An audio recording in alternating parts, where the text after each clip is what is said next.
Zombies, corpses, graves and more. Today on Walking with Idioms, I'm going to be talking about things related to death. A little while ago I had a client who had zombies and corpses in a lot of their metaphors, and I was like, how are we going to idiomize this kind of thing?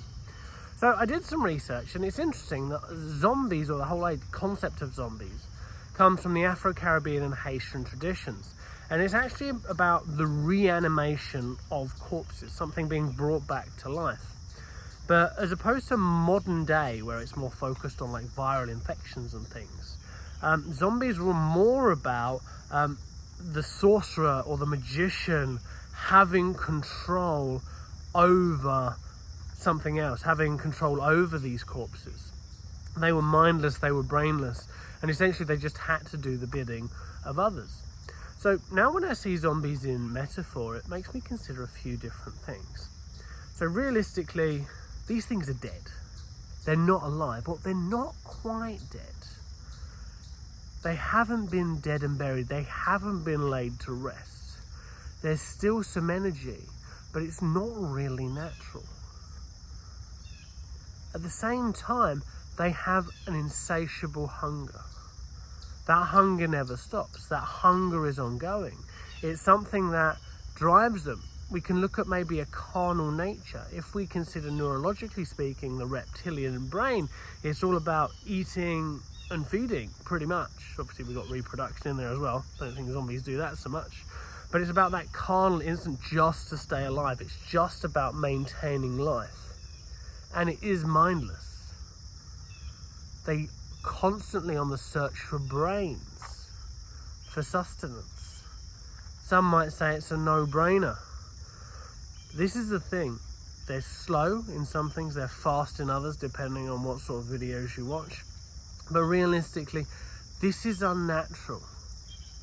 But oh wait, it's not even real, because zombies don't exist. Zombies are a fantasy in a way. They're not actually a real concept. But if we think, well, what actually do zombies come from? Zombies are corpses to begin with, at least if we don't think in the infection sense. And if we think about a corpse in a metaphor, well, how did the corpse get there? Or how do you relate to this corpse? Think about it. Was it dead when you got there? Did you show up too late? Is this something that's already decaying? Was there a conflict?